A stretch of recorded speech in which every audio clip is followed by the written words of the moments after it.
जय श्री महाकाल। आज हम जानने वाले हैं भगवान शिव के एक ऐसे अद्भुत, रहस्यमयी और खौफनाक रूप के बारे में।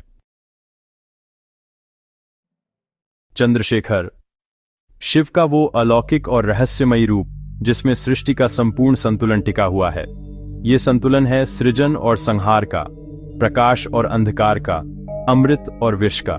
चंद्र को अपने मस्तक पर धारण करने वाले महादेव का यह स्वरूप जितना शांत और शीतल है, उतना ही प्रलयंकारी भी। और इसके पीछे छिपा है एक ऐसा गहरा रहस्य, एक ऐसी कथा जिसे सुनकर और समझकर मनुष्य का रोम रोम शिव भक्ति में कांप उठता है। तो आइए मेरे साथ इस आध्यात्मिक यात्रा पर चलिए। हर हर महादेव, जय श्री महाकाल। काल के स्वामी महाकाल की लीला अपरंपार है। उनके हर प्रतीक, हर चिन्ह में ब्रह्मांड का गूढ़ ज्ञान समाया है। शास्त्रों और पुराणों में कई कथाएं प्रचलित हैं जो बताती हैं कि शिव ने चंद्रमा को अपने शीश पर क्यों स्थान दिया। एक पौराणिक कथा के अनुसार चंद्रदेव का विवाह प्रजापति दक्ष की 47 पुत्रियों से हुआ था, जो 27 नक्षत्रों का प्रतीक हैं। लेकिन चंद्रदेव रोहिणी से अत्यधिक प्रेम करते थे और बाकी 26 पत्नियों की उपेक्षा करने लगे। इस अन्याय से क्रोधित होकर प्रजापति दक्ष ने चंद्रदेव को श्राप दिया कि उनका तेज, उनकी कांति धीरे धीरे क्षीण हो जाएगी और वो अंधकार में विलीन हो जाएंगे। श्राप के प्रभाव से चंद्रमा का क्षय होने लगा, ब्रह्मांड में अंधकार छाने लगा, वनस्पतियों और औषधियों पर इसका बुरा प्रभाव पड़ने लगा, क्योंकि उनकी वृद्ध चंद्र की चांदनी पर निर्भर थी। सृष्टि का संतुलन बिगड़ता देख सभी देवता और स्वयं चंद्रदेव भगवान शिव की शरण में पहुंचे। करुणामयी भोलेनाथ ने चंद्रदेव की प्रार्थना सुनी। उन्होंने चंद्र को अपने मस्तक पर धारण कर लिया। शिव के दिव्य स्पर्श और उनकी जटाओं में बहती गंगा की शीतलता से चंद्रमा को नया जीवन मिला। महादेव ने दक्ष के श्राप का मान भी रखा और सृष्टि का संतुलन भी। उन्होंने विधान बनाया कि चंद्रमा एक पक्ष में क्षीण होगा और दूसरे पक्ष में पुनः पूर्णता को प्राप्त करेगा। यही शुक्ल पक्ष और कृष्ण पक्ष की कहानी है, जो हमें जीवन के उतार चढ़ाव का संदेश देती है।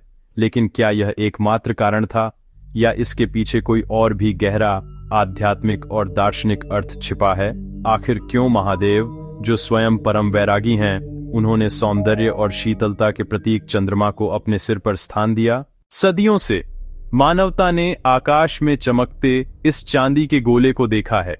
कवियों ने इसके लिए कविताएं लिखी, प्रेमियों ने इसमें अपने प्रेम का प्रतिबिंब देखा और साधकों ने इसे ध्यान का केंद्र बनाया। पर जब यही चंद्रमा महादेव के मस्तक पर विराजता है, तो इसका अर्थ क्या होता है? क्या यह केवल एक अलंकार है, एक दिव्य आभूषण, या इसके पीछे कोई गहरा ब्रह्मांडीय रहस्य छिपा है, एक ऐसी शक्ति जो सृष्टि के संतुलन को बनाए रखती है? इस प्रश्न का उत्तर हमें समय के उस पार एक महान घटना में ले जाता है। कल्पना कीजिए उस महान क्षण की, जब देवता और असुरों ने अमृता के अमृत को पाने के लिए मंदार पर्वत को मथनी और वासुकी नाग को रस्सी बनाकर क्षीर सागर का मंथन किया। वे सभी अपनी शक्ति, अपने अहंकार और अपनी इच्छाओं के साथ उस महायज्ञ में लगे थे। लेकिन अमृत से पहले सागर की गहराइयों से निकला कालकूट विष, एक ऐसा हलाहल जिसकी गर्मी से तीनों लोक जलने लगे, नदियां सूखने लगीं और प्राणी तड़प तड़प कर मरने लगे। देवता और असुर दोनों ही अपनी जान बचाने के लिए भागे। सृष्टि विनाश के कगार पर थी। तब सभी ने महादेव से प्रार्थना की, जो करुणा के सागर हैं। उन्होंने सृष्टि को बचाने के लिए उस भयानक विष को अपनी अंजुलि में ले लिया। उन्होंने उसे न तो निगला, क्योंकि उनके भीतर भी ब्रह्मांड बसता है, और न ही उगला, क्योंकि बाहर भी उन्हीं की सृष्टि है। उन्होंने उसे अपने कंठ में धारण कर लिया। विष की प्रचंड अग्नि ने उनके कंठ को नीला कर दिया और वे नीलकंठ कहलाए। पर उस विष की ज्वाला अभी भी उनके भीतर धधक रही थी, एक ऐसी पीड़ा जिसे केवल वही सह सकते थे। इस असहनीय ताप को शांत करने के लिए उन्होंने अपने मस्तक पर चंद्रमा को धारण किया। चंद्रमा, जो शीतलता और सोमरस का प्रतीक है, उसने उस विष की अग्नि पर नियंत्रण पा लिया। यह केवल एक बाहरी शीतलता नहीं थी, यह एक आंतरिक संतुलन था। विष की विनाशकारी ऊर्जा और चंद्रमा की जीवनदायिनी शांत ऊर्जा का मिलन। लेकिन चंद्रमा के शिव के मस्तक पर होने की एक और गहन कथा है। चंद्र, जो दक्ष प्रजापति के 27 नक्षत्र पुत्रियों के पति थे, रोहिणी से अधिक प्रेम करने के कारण श्रापित हुए। उन्हें क्षय रोग का श्राप मिला, जिससे वे धीरे धीरे अपनी कलाओं को खोते हुए समाप्त होने लगे। अपने अस्तित्व को बचाने के लिए चंद्र ने भगवान शिव की शरण ली। महादेव ने करुणावश उन्हें अपने जटाजूट में स्थान दिया, जिससे श्राप का प्रभाव तो रहा, पर चंद्र का अस्तित्व बच गया। इसी कारण चंद्रमा घटता और बढ़ता है, पर कभी पूरी तरह समाप्त नहीं होता। तो शिव के मस्तक पर चंद्रमा केवल विष की गर्मी को शांत करने का प्रतीक नहीं, बल्कि शरणागत की रक्षा, समय पर नियंत्रण और मन की चंचलता को स्थिर करने का भी प्रतीक है। चंद्रमा हमारे मन का प्रतीक है, जो भावनाओं के ज्वार भाटे में घटता बढ़ता रहता है। जब इस मन को शिव चेतना में स्थापित कर दिया जाता है, तो यह शांत, शीतल और अमृतमयी हो जाता है। पर असली रहस्य इन कथाओं से भी परे है।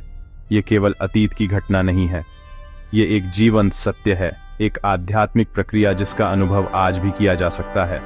असली रहस्य तो उस चंद्रमा की उस गुप्त शक्ति में छिपा है, जो हमारे भीतर के शिव तत्व को जागृत कर सकती है।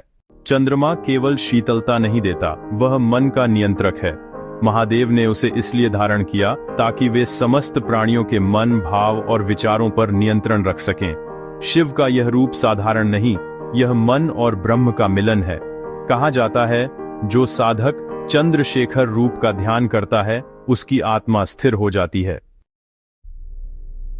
और अब सोचो, अगर महादेव ने चंद्र को धारण न किया होता तो क्या होता? क्या ब्रह्मांड का संतुलन बच पाता? क्या कालकूट विष की ज्वाला पूरी सृष्टि को जला नहीं देती?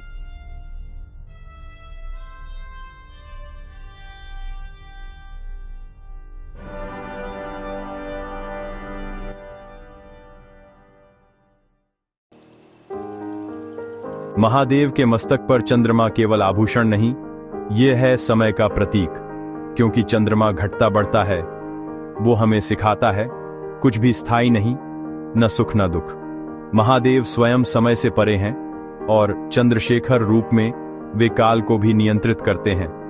इसलिए जब शिव अपने तीसरे नेत्र से देखते हैं, तो केवल अग्नि नहीं, काल भी थर थर कांप उठता है। इस रूप का ध्यान करने वाले साधक कहते हैं कि ध्यान की गहराई में एक क्षण ऐसा आता है जब समय और स्थान अपने मायने खो देते हैं। लगता है जैसे पूरा ब्रह्मांड अपनी अनंत गति के साथ अचानक स्थिर हो गया हो।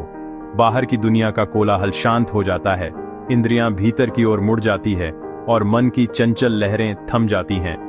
यह वो अवस्था है जिसे योग में प्रत्याहार कहा गया है, जहां साधक बाहरी संसार से अपना ध्यान हटाकर अपने भीतर के ब्रह्मांड में प्रवेश करता है। सांसें इतनी धीमी और सूक्ष्म हो जाती हैं कि उनका होना भी महसूस नहीं होता। यह कैलाश पर समाधि में लीन स्वयं शिव की स्थिरता है, जो साधक के अनुभव में उतर आती है। इस परम स्थिरता में हर प्रकार का शोर समाप्त हो जाता है, न केवल बाहर की ध्वनियां, बल्कि भीतर का मानसिक कोलाहल भी। विचारों का अंतहीन प्रवाह भी थम जाता है। यह एक खालीपन या शून्य नहीं है, बल्कि एक परिपूर्ण निःशब्दता है, एक ऐसी खामोशी जो अपने आप में गूंजती है। योगी इसे अनाहत नाद कहते हैं, वो अनसुनी ध्वनि जो सृष्टि का मूल स्रोत है। इस निःशब्दता में कोई द्वंद्व नहीं, कोई विश्लेषण नहीं। यहाँ मैं और मेरा का भाव विलीन हो जाता है। यहाँ बचता है तो केवल एक शुद्ध अखंड चेतना का अनुभव, केवल शिव का निःशब्द सर्वव्यापी अस्तित्व। ये वो मौन है जिसमें ब्रह्मांड के सारे रहस्य स्वयं ही खुल जाते हैं। और इसी निःशब्द अस्तित्व के गर्भ में वो अद्भुत क्षण घटित होता है, जब साधक और शिव के बीच की दूरी मिट जाती है। जैसे एक नदी अथाह सागर में मिलकर अपना अलग अस्तित्व खो देती है और स्वयं सागर बन जाती है, वैसे ही साधक की चेतना शिव की परम चेतना में विलीन हो जाती है। ज्ञाता, ज्ञान और ज्ञेय का भेद समाप्त हो जाता है। अनुभव करने वाला और अनुभव दोनों एक हो जाते हैं। यह अद्वैत की सर्वोच्च अनुभूति है, योग का परम लक्ष्य। यह वो क्षण है जब साधक अनुभव करता है, अहम ब्रह्मास्मि, मैं ही ब्रह्म हूँ, शिवोहम, मैं ही शिव हूँ। पर क्या हर कोई इस परम मिलन के लिए तैयार है? क्या हर मनुष्य इस ऊर्जा के प्रचंड प्रवाह को झेल सकता है? इसका उत्तर है नहीं, क्योंकि जिस ऊर्जा से यह मिलन संभव होता है, वो कोई साधारण ऊर्जा नहीं है। यह ब्रह्मांड की मूल शक्ति है। यह वही ऊर्जा है जो एक ओर अनगिनत आकाश गंगाओं को जन्म देती है और दूसरी ओर प्रलय के तांडव से सब कुछ भस्म कर सकती है।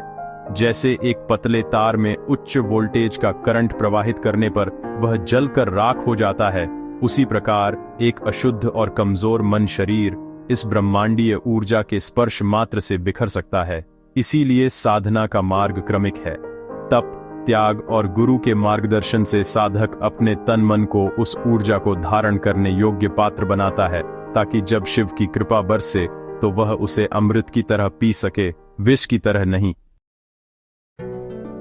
कहा जाता है, जब कोई साधक अपने ध्यान में चंद्रशेखर का वास्तविक दर्शन कर लेता है तो उसके भीतर का सारा अंधकार समाप्त हो जाता है, पर साथ ही उसका अहंकार भी जल उठता है, और जब अहंकार जलता है तभी आत्मा को मोक्ष का मार्ग दिखता है। क्या आप तैयार हैं अपने भीतर छिपे अंधकार को जलाने के लिए? क्या आप उस चंद्रशेखर शिव का ध्यान कर सकते हैं जो स्वयं काल को निगल जाते हैं? जय श्री महाकाल। तो यह था महादेव के चंद्रशेखर रूप का रहस्य, वो रूप जो विनाश में भी शांति देता है और विष में भी अमृत। अगर यह वीडियो आपको पसंद आया हो तो वीडियो को लाइक, सब्सक्राइब करना न भूलें और जुड़े रहें राधा रानी के दास चैनल से, जहां हर नाम, हर रूप में